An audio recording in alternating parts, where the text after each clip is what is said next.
Et bonjour les amis. Ça va déjà mieux, hein.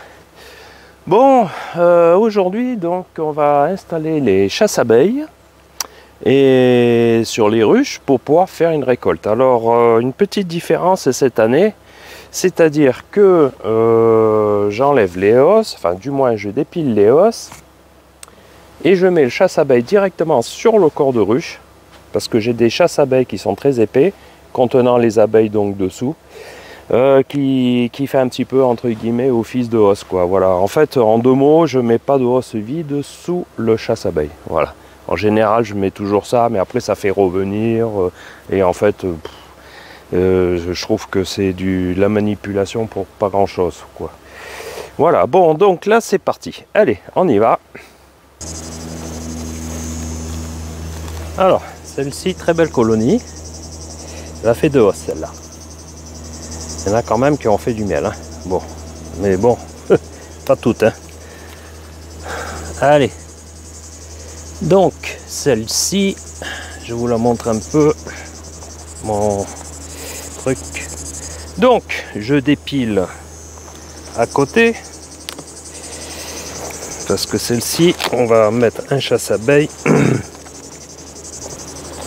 pour deux hausses. Là.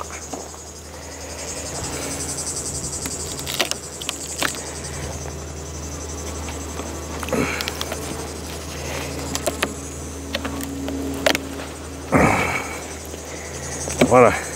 Parce que je me suis dit quand même à un moment donné, si l'apiculture ne marche pas, je vais me mettre à faire l'élevage d'escargots, hein. Voilà.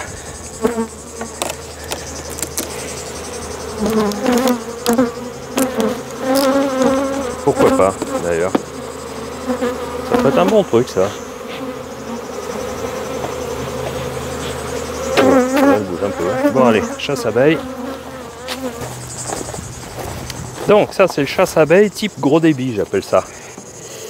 Avec un couloir, grillage, un couloir qui distribue à des cônes. Vous avez vu les cônes, là? Voilà. 1, 2, 3, 4, 5, il y a 10 cônes d'évacuation. Voilà.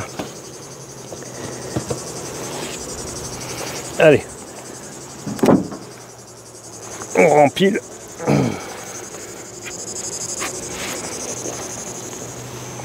Sans fuite d'abeilles. Et la deuxième.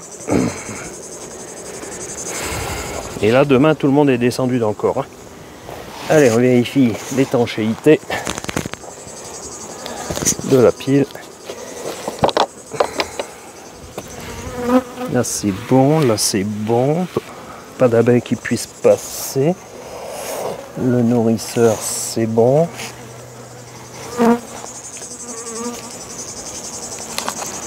Devant c'est bon. Et la hausse c'est bon.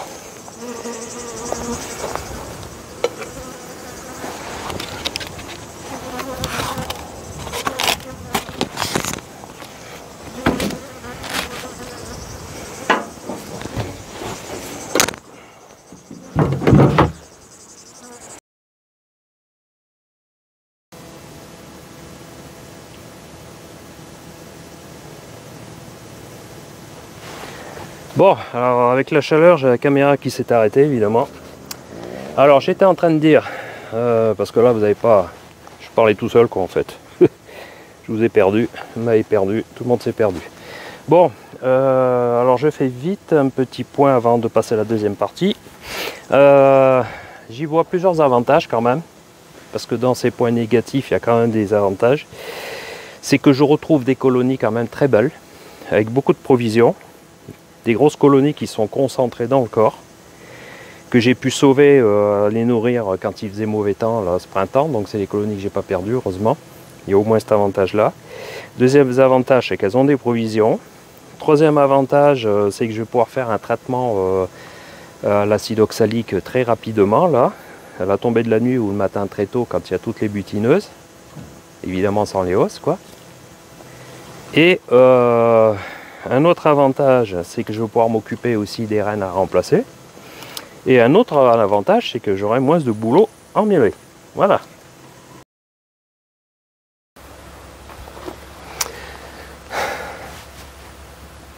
Bonjour les amis. Donc on va, alors hier j'ai mis les chasses abeilles donc sur les ruches. Ok, je vous montre ça quand même. Voilà, hein, c'est ce qui est bleu, bleu clair, d'accord. Voilà, voilà. Et je vais récolter donc les os qui sont débarrassés des abeilles. Alors une petite subtilité aussi, c'est que hier, donc on a enlevé, enfin j'ai enlevé toutes les os vides qui étaient sur les ruches et j'ai laissé que les os où il y avait du miel dedans parce que j'ai pas fait une grosse récolte. Je sais pas vous, dites-moi un petit peu comment ça a marché. Qu'est-ce que c'est ça? Un rayon de soleil? Non? Je vois un truc là. Regardez. Bon, bref. J'ai enlevé toutes les os vides, j'ai laissé que les os qui avaient du... Oui, alors voilà ce que je voulais dire, pardon. Je me suis perdu, je me suis égaré et je vous ai perdu. Bon, en fait, l'idée c'est... Enfin, l'idée... La question c'est, est-ce que vous, votre récolte, ça a marché ou pas? Dites-moi un petit peu dans vos commentaires de votre côté, parce que moi, ça n'a pas été trop le cas. C'est un petit peu catastrophique. J'ai fait à peine une hausse. Alors oui, il y a une ruche là. Bon, ok, il faut que je débroussaille. Hein. Je suis d'accord avec vous. Mais moi, ça n'a pas été une belle récolte. Après, je vais voir un peu sur la lavande et en haute montagne ce que ça a donné. Là, pour l'instant, j'en sais pas plus. Mais bon, voilà. Hein? Alors je fais ça à la fraîche le matin.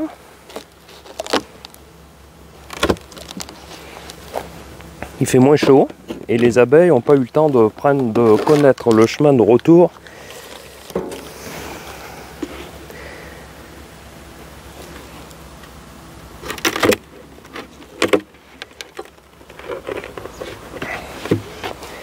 Pour remonter dans la hausse.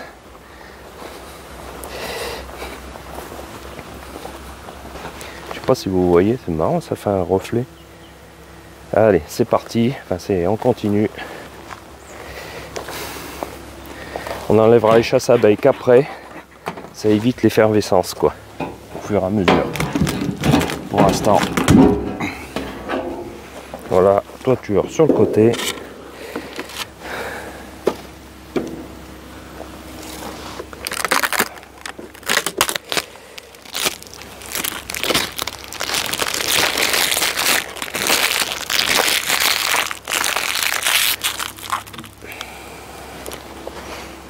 Alors j'avais mis du scotch d'étanchéité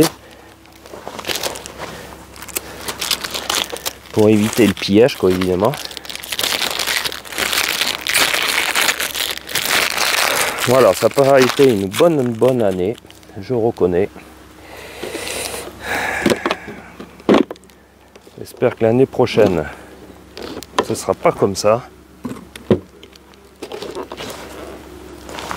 Voilà. Donc on s'est débarrassé des abeilles. C'est l'avantage du chasse-abeilles. Alors s'il en reste 4 ou 2, avec le souffleur, je peux finir de les enlever. Hein.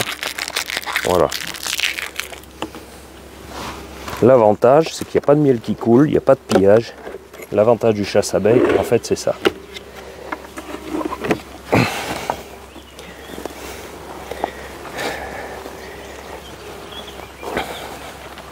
Il va falloir que je déronce aussi.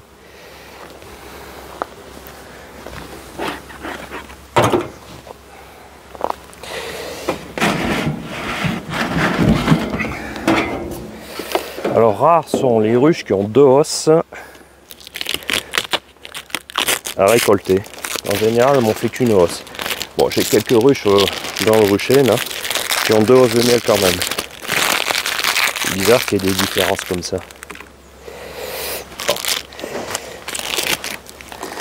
Alors, l'apiculture, on peut dire que des fois, c'est pas toutes les années que ça marche.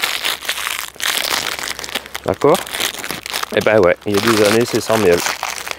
Alors c'est vrai que pour les professionnels, les gros professionnels, c'est un peu compliqué parce que c'est quand même le revenu. C'est pas simple. Par contre, pour moi personnellement, ce que j'y vois, c'est qu'il y a plusieurs avantages à cette affaire. Enfin, du moins, plusieurs avantages. Lorsqu'il n'y a pas beaucoup de récoltes, c'est qu'en général, les colonies sont très très belles au fond. Là, c'est ce que j'ai vu quand j'ai mis les chasses abeilles.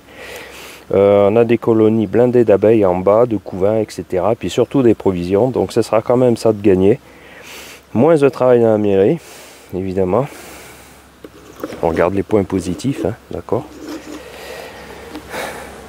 Ça va pouvoir me permettre aussi, alors je fais ça de bonne heure, hein, on est le 18 ou 19 juillet, je sais plus combien. Moi le but c'est que fin juillet toute ma récolte, toute la récolte est finie, voilà. Parce que comme ça me permet de m'occuper activement sur le varroa, le traitement à l'acide oxalique et tout ça. Ce qui est pour moi primordial avant tout, quoi, parce que faire des récoltes en août, pour moi ça fait tard, quoi. Le varroa a le temps de faire sa catastrophe, quoi.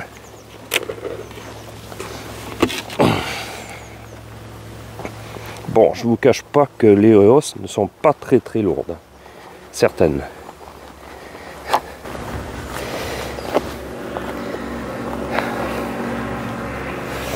Donc oui, alors j'étais en train de dire que l'apiculture, il y a des années ça donne pas. En fait, l'apiculture c'est un peu comme un prunier. Vous allez me dire, apiculture, un prunier, ça n'a rien à voir. Et ben un prunier, ça fait des prunes qu'une année sur deux, je crois. Ça dépend un peu des races. Enfin, des races, une catégorie. Alors moi j'ai un prunier. Il donne une fois tous les 10 ans. Heureusement que l'apiculture ça marche pas comme ça, parce que si ça donnait qu'une fois tous les 10 ans, ça serait quand même compliqué. Bon, bref. Donc voilà, alors je vous montre un petit peu là. Bon, c'est pas des grosses hausses, hein. Je vous l'avais dit, hein. Bon, là il reste 1, 2, 3, 4, 5, 6, 7 abeilles.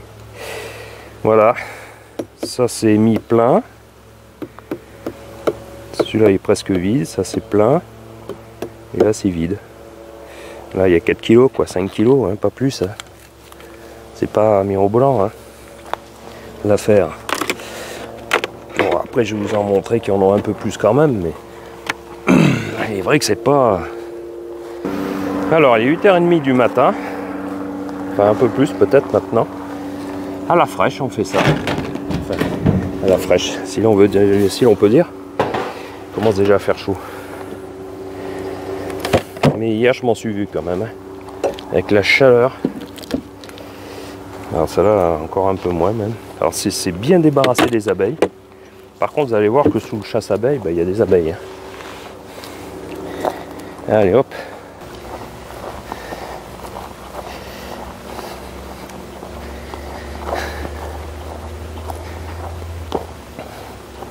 Donc ça vole pas trop.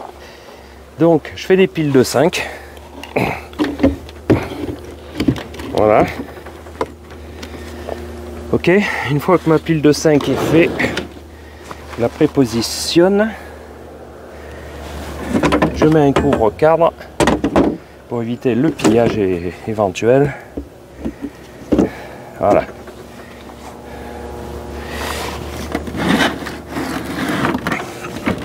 Et là, je prépare pour faire une autre pile. Donc, je mets ces piles de hausse dans une toiture.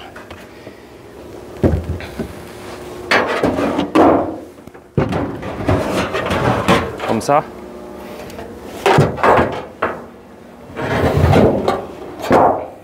Que je fermerai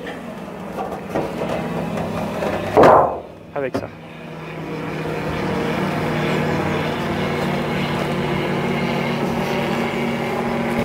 Voilà, maintenant nous sommes là, ici, alors, tac. Ils sont beaux ces chardons. Elles se repèrent avec ça. Moi je m'y frotte et m'y pique. quelques pics.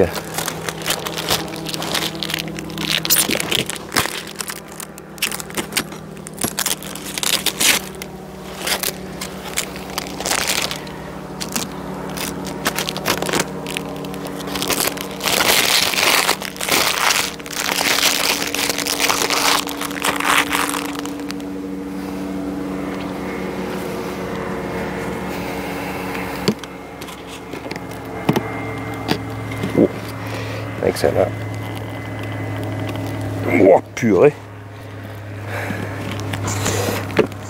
Il faut un démon de pneu des fois. Hein.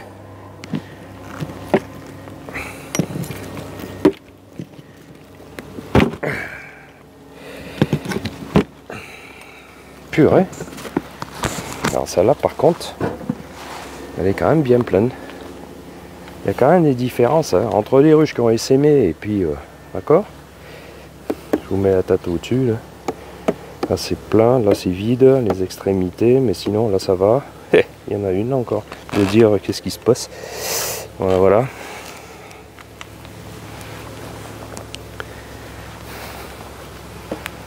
Donc, tranquille. Hein. Enfin tranquille.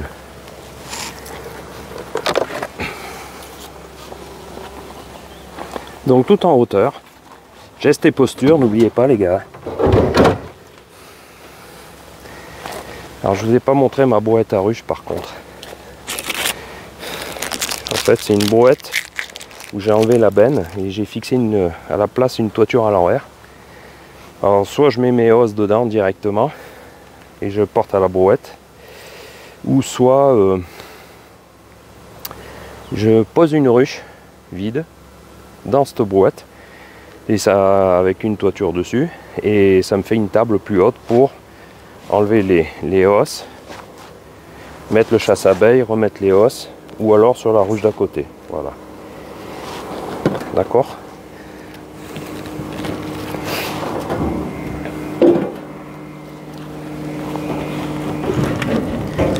Vous pouvez faire comme ça aussi. Le tout c'est de travailler en hauteur. Voilà. Il n'y a rien de pire que de se baisser, poser une hausse pour la reprendre par terre et la remettre dans la remorque. Là le dos, il y en a plein de dos.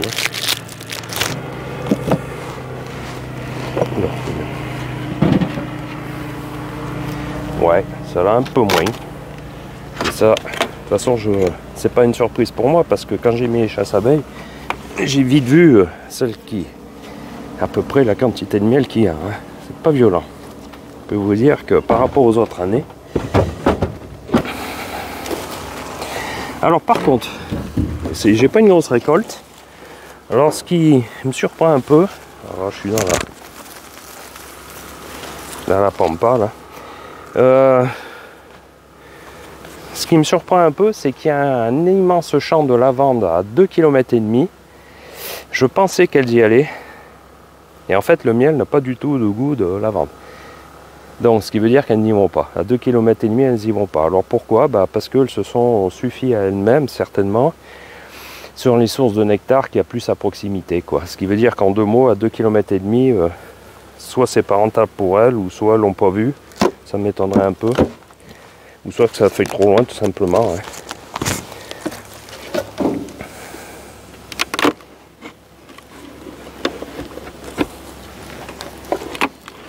Allez, ça n'aille plus pleine. Voilà.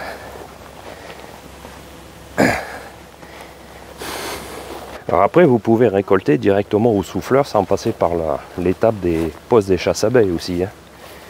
Après, chacun voit. Hein. Allez, vous allez me voir le dos, ça va changer. Non? Voilà. Ah, quoique celle-là, je vous montrer un peu quand même. Celle-là, je crois que c'est la doyenne du rucher. Alors, je vais vous montrer un peu plus. Celle-là, elle a 2 hausses de miel.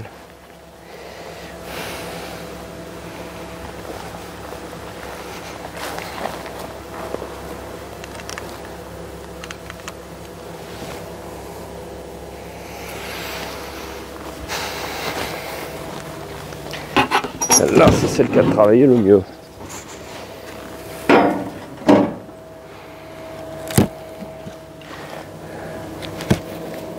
Oula, j'ai l'impression qu'il y a du monde là. Ils sont moins descendus celles-là. Peut-être falloir la souffler un peu.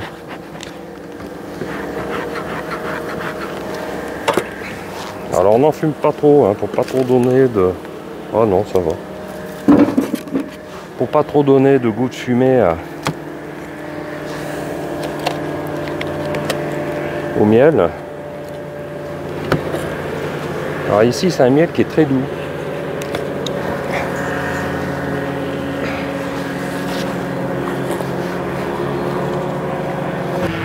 L'avantage du chasse-abeille c'est ça, l'inconvénient c'est de venir 2 fois. Ouais, alors celle-là, peut-être falloir la souffler un poil quand même.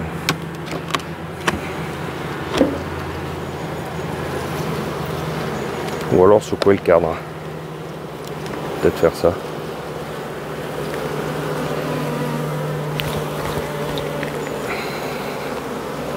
C'est juste 2 cadres d'abeilles. Alors pourquoi? Soit ils ont retrouvé le chemin pour monter.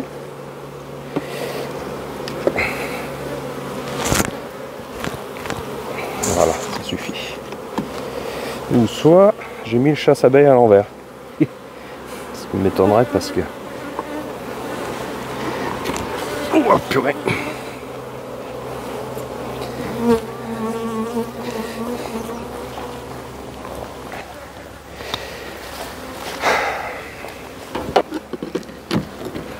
Alors aussi il faut enlever mon pneu.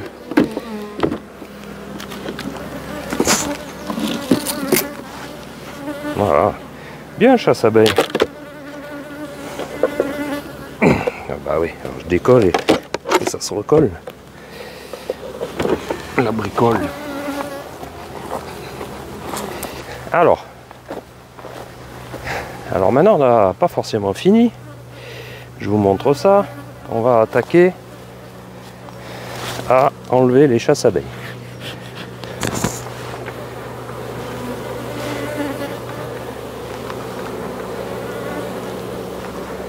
Elles n'ont pas forcément trouvé l'entrée. Il faudrait que je mette une bande de scotch ici, une bande de scotch là pour les guider dans le couloir d'évacuation. Ouais, à voir.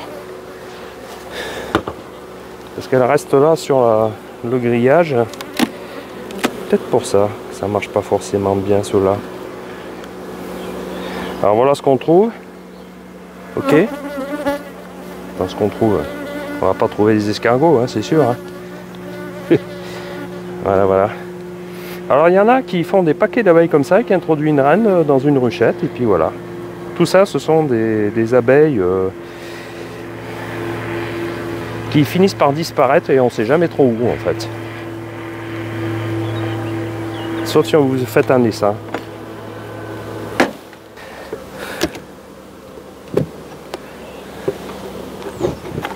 Alors c'est pour ça qu'on met une hausse. Mais regardez franchement. Enfin, regardez, vous voyez rien du tout en fait. Le matin de bonne heure, elle se resserre quand même. Hein. Voilà. Alors, je suis dans la végétation là. Voilà. D'accord? Ça là m'a fait une belle hausse là, hein, malgré tout. Hein. Voilà. Alors je secoue un peu là. Est-ce que ça vaut le coup de mettre une hausse? Bon, ça dépend un peu des grosseurs des colonies aussi, hein, vous allez me dire. Hein. Alors attendez. Pas je vous montre autre chose que. Hein.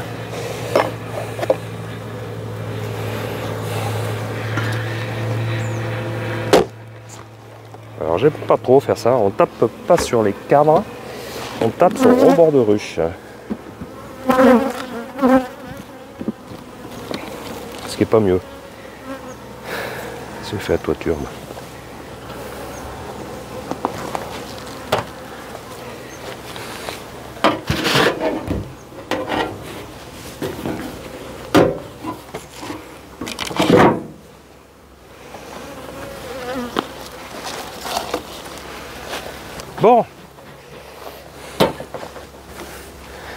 Bon, mon kiki va très bien. Enfin, bon kiki.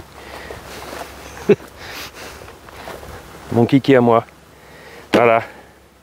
Il est réparé. Il est enfin là pour souffler. Et non pas pour me regarder. Enfin, je l'ai changé. C'est sûr que là, je ne serais pas embêté. L'enfumoir, la barre. On va commencer par celui-là.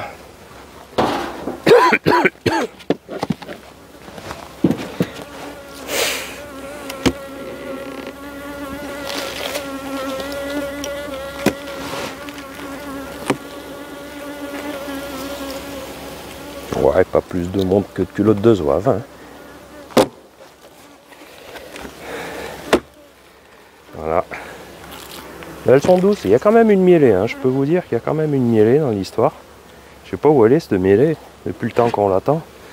Mais il y a quand même une petite mêlée. Allez, les attaques au micro, là. Une petite mêlée parce qu'elles sont relativement douces. À peu près.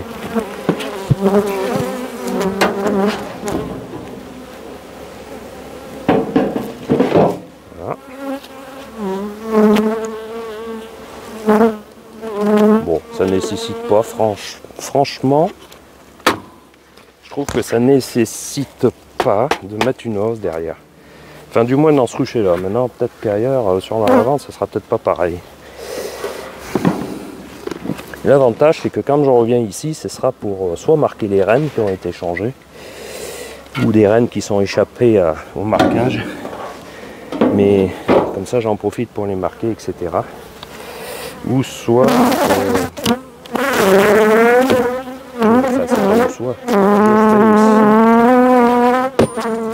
l'acide oxalique a commencé à bâtir dans le nourrisseur, dans le chasse-abeille. Voilà, finalement ça va relativement vite. Voilà. Allez, on ramasse au fur et à mesure.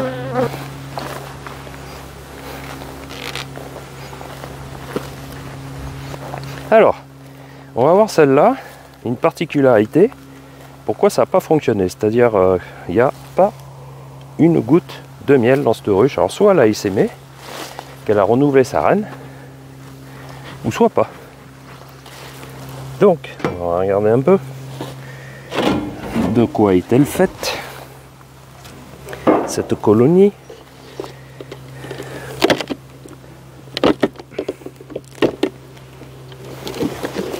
Alors, évidemment, il y a tous les cadres qui viennent. Oula! Bon, un cas de figure là. Un cas. Un petit cas. Alors, je vois pas mal de mâles. Sauf que elle a essaimé, elle n'a pas renouvelé sa reine à tous les coups. Je vois du coup un mâle au travers déjà, premier signe. Alors soit le problème de ce mauvais temps de ce printemps, qui a eu un fort essaimage, derrière ça laisse des reines vierges qui vont pas forcément se faire féconder à cause du mauvais temps, quoi. Donc c'est un peu le revers de la médaille de tout ça. Et ce qui fait qu'on a affaire à des ruches bourdonneuses ou des reines arénotoques, c'est-à-dire des reines qui ne sont pas parties se faire féconder. On voit que des mâles. Donc cette colonie, on va pas essayer de sauver ça, hein, d'accord? Ça va être secoué, brossé au fond du rucher et elles se feront accepter à droite et à gauche sans la reine non fécondée ou sans les abeilles bourdonneuses, enfin les abeilles pondeuses. D'accord? Ça c'est voué à l'échec. Hein. On va pas sauver une colonie comme ça qui est sur 3 cadres, hein. Même pas 2 cadres et demi, quoi. Ok, donc on comprend pourquoi elle n'a pas fait de miel, forcément. Hein. Voilà, un cas typique d'une ruche qu'il faut brosser. Il n'y a pas 36 solutions. Voilà. Voilà, donc on a vu. Donc, alors hier j'ai été pas mal embêté au niveau de. Il faisait tellement chaud que ma caméra s'est mise à l'arrêt. Du coup, on a vu qu'un petit bout. Mais bon, là on vient de voir au niveau des enlèvements des chasses à fin des os et des chasses abeilles. Voilà, donc c'est pour ça qu'il manque un petit bout du film de la pose des chasses abeilles. Bon, après vous pouvez le voir sur les années précédentes où j'ai fait aussi des vidéos là-dessus. Hein. Bon, alors ne vous désespérez pas, hein, Pierrette. Je pense à Pierrette qui m'a fait un commentaire comme quoi cette année elle n'aurait pas de miel.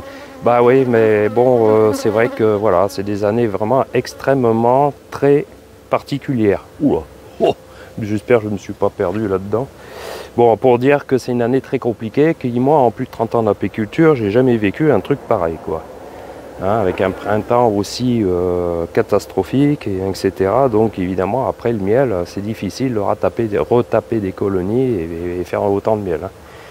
Alors, il y aura peut-être une arrière-saison, oui. Alors, tentez-le si vous voulez, quoi. Mais faites gaffe aussi au varroa qui est derrière et qui bouffe les colonies, quoi. Hein. C'est comme ça qu'on perd des colonies très tôt, en fin d'été, quoi, à cause de ça. Hein, parce que le taux d'infestation est devenu insupportable et la colonie s'effondre. Bon, bref, j'ai fait ça rapidement. Voilà.